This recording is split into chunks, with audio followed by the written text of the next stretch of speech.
ተነስ አልጋን ተሸክመህ ሂድ። የዮሐንስ ወንጌል ምዕራፍ 5 ቁጥር 8 ላይ የተገለጸ አብይ ቃል ነው። የአብይ ጾም አራተኛ ሳምንት መጻጉዕ ይባላል። ይህ ዕለት ጌታችን መድኃኒታችን ኢየሱስ ክርስቶስ ዕውያንን መፈወሱ የሚዘከርበት ሳምንት ነው። በስመ አብ ወወልድ ወመንፈስ ቅዱስ አሐዱ አምላክ። በስመ አብ ወወልድ ወመንፈስ ቅዱስ አሐዱ አምላክ። በስመ አብ ወወልድ ወመንፈስ ቅዱስ አሐዱ አምላክ አሜን። ተነስ አልጋን ተሸክመህ ሂድ ያለው 38 ዓመት በአልጋ ላይ ሰውነቱ ልምሾ ሆኖ ታሞ የነበረውን ሰው ነው። ይህ ሰው የሕመሙ ዘመን ስለረዘመ ዘመዶቹ ሁሉ እየሰለቹ የማስታመሙን ነገር ችላ ብለው ጥለውት ሄደዋል። ሕመምተኛ ዘመዶቹ በተዉት ቦታ በቤተ ሳይዳ መጠመቂያ ጸበል አጠገብ ተኝቶ ነበር። ጌታችንም ብዙ ዘመን ተኝቶ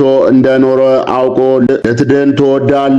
አለው። እርሱም መጠመቂያው ውስጥ የሚያኖረኝ ሰው የለኝም በማለት መልስ ሰጠ። ጸበሉን አንዳንድ ጊዜ የእግዚአብሔር መልአክ ድንገት ሲያናውጸው ቀድሞ ወደ ጸበሉ የገባ ይድን ስለነበር መልሱ የሚያመለክተው ከሁሉ ቀድሞ እኔን ተሸክሞ ወደ ጸበል ሊያስገባኝ የሚችል ዘመድ ስለሌለኝ እንዴት እድናለው ነበር። ነገር ግን ጌታችን የሁሉም መድኃኒት በመሆኑ ወዲያው ተነሰ አልጋን ተሸክመ ሂድ ሲለው ድኖ አልጋውን ተሸክሞ ሄደ። አይሁድ ማን አልጋውን ተሸክሞ እንዲሄድ እንደፈቀደለት ቢጠይቁት ለጊዜው ጌታችንን ባያውቀውም በሌላ ጊዜ ግን ጌታችን ሲያገኘው እነሆ ድናል፣ ግን ከዚህ የባሰ እንዳያገኝ ዳግመኛ እንዳትበድል ወቅ ባለው ጊዜ ይህ ሰው ከ38 ዓመት የአልጋ ቁራኝነት በኋላ ከተጣበቀበት አልጋ ያላቀቀውን አምላክ ረሶ ለአይሁድ ሊጠቁመው ሮጦ ሄደ። እንዳሰበውም ነገራቸውና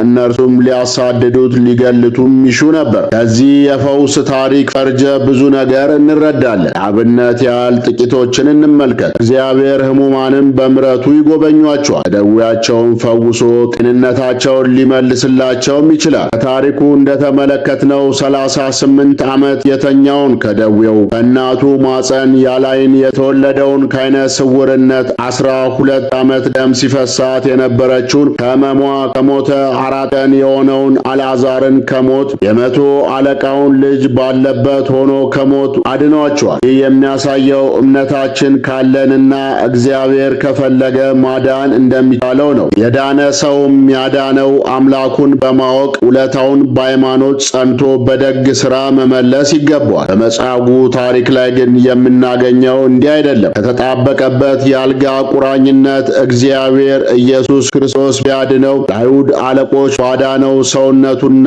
እግሮቹ ሮጦ ሄዶ ሰብቅ ሠራ፣ ምስክር ይሆንበት ዘንድ እንወድናል፣ እዚህ የሚብስ እንዳይደርስብህ ወደፊት ኃጢአት አትስራ በማለት እየተናገረው ሳለ በሰንበት ያዳነኝ ኢየሱስ ነው በማለት ያዳነውን በመክሰስ አሳልፎ ሰጠው። የሰውየውን ማንነት ስንመለከት ልቡ ያልዳነ ያዳነውን ሊረዳ ያልቻለ ክፉና ደጉን ማገናዘብ የተሳነው ሰው ነው። ዛሬ ስለተደረገልን መልካም ነገር ተገቢውን መልካም ምላሽ በበጎነት የመለስን ስንቶቻችን ነን? መጽሐፍ ቅዱስ እንደሚያስረዳን አምላክ ላደረገላቸው ፈውስ ዘመናቸውን በበጎ ምግባር የፈጸሙ አያሌ ቅዱሳን አሉ። ለምሳሌ ክፉ መናፍስት አድረውባት የነበረችና በኋላ ግን ጌታችን ኢየሱስ ክርስቶስ በምሕረት እጁ የጎበኛት መግደላዊት ማርያምን መጥቀስ ተገቢ ነው። ይህች ሴት 7 አጋንንት የወጣላት ሴት ስትሆን ጌታችን በሚያስተምርበት እየዞረች ከሌሎች ሴቶች ጋር በመሆን በጉልበቷና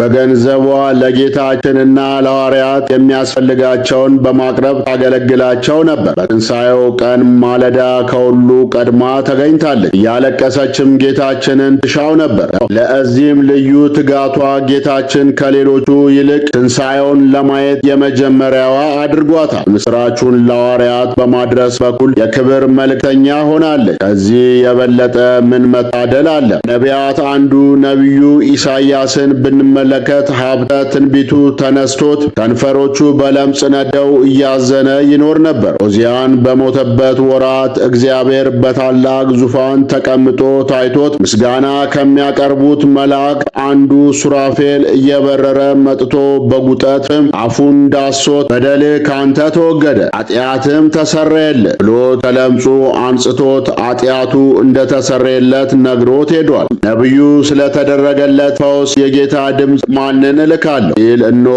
እኔ አለው ብሎ ትንቢት በመናገር ሕዝቡን በማሰማር በመጋዝ እስከ መሰንጠቅ ድረስ ራሱን ለእግዚአብሔር ሰጥቷል። ላይ ያየናቸውን 38 ዓመት ባልጋ ላይ የተኛውን መጻጉዕንና መግደላዊት ማርያምን እንዲሁም ነቢዩ ኢሳይያስን ስናወዳደር በተገቢው ምላሽ ያልሰጠው መጻጉዕ ነው። እኛስ በየደቂቃው በኃጢአት ሳለን እንኳ ጥበቃው የማይለየን እግዚአብሔር ያደረገልንን በማሰብ አሁን በዚህ ሰዓት ምን እየሰራን ይሆን? ወደፊትስ እንደ እግዚአብሔር ፈቃድ ምን ለመስራት አስበናል? ለባሮቹ ፈውስን ሰጥቶ በጎ ምላሽን በማከናወን ያጸናቸው አምላክ እኛንም ይረዳን ዘንድ ቅዱስ ፈቃዱ ይሁንልን። የዮሐንስ ወንጌል ምዕራፍ 5 ቁጥር 1። ከዚህ በኋላ የአይሁድ በዓል ነበር። ኢየሱስም ወደ ኢየሩሳሌም ወጣ። በኢየሩሳሌምም በበጎች በር አጠገብ በዕብራይስጥ ቤተ ሳይዳ የምትባል አንዲት መጠመቂያ ነበረች። 5 መመላለሻ ነበረባት። በእነዚህ ውስጥ የውሃውን መንቀሳቀስ እየጠበቁም በሽተኞችና ዕውሮች፣ አንካሶችም ሰውነታቸውም የሰለለ ብዙ ሕዝብ ይተኙ ነበር። ኢየሱስ ይህን ሰው ተኝቶ ባየ ጊዜ እስካሁን ብዙ ዘመን እንዲሁ እንደነበረ አውቆ ልትድን ትወዳለህን?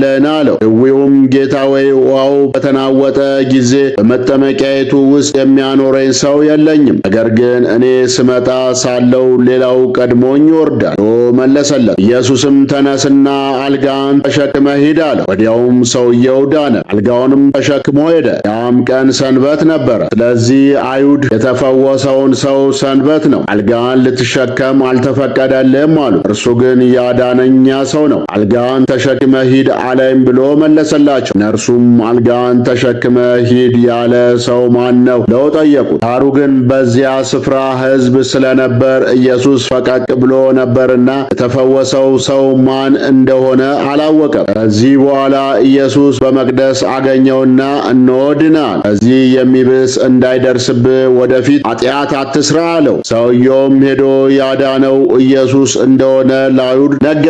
የምንባባት መልእክታት ሐዋርያው ቅዱስ ጳውሎስ የጻፈው ወደ ገላትያን ሰዎች ምዕራፍ 5 ከቁጥር 1 እስከ ፍጻሜ። እንግዲህ ጸንታችሁ ቁሙ፣ እንደገናም በባርነት ቀንበር አትኑሩ። እነሆ እኔ ጳውሎስ እላችኋለሁ፣ ብትገዘሩም በክርስቶስ ዘንድ ምንም አይጠቅማችሁም። ሐዋርያው ቅዱስ ያዕቆብ የጻፈው የያዕቆብ መልእክት ምዕራፍ 5 ከቁጥር 14 እስከ ፍጻሜ። ከእናንተ የታመመ ሰው ቢኖር በቤተ ክርስቲያን ያሉ ቀሳውስትን ይጥራና ይጸልዩለት፣ በጌታችን በኢየሱስ ክርስቶስ ስም የተጸለየበትንም ዘይት ይቀቡት። ግብረ ሐዋርያ ሐዋርያው ሉቃስ የጻፈው የሐዋርያት ሥራ ምዕራፍ 3 ከቁጥር 1 እስከ 11። ጴጥሮስና ዮሐንስም በ9 ሰዓት ለጸሎት በአንድነት ወደ ቤተ መቅደስ ወጡ። ከእናቱ ማኅፀንም ጀምሮ እግሩ ሽባ ሆኖ የተወለደ አንድ ሰው ነበረ።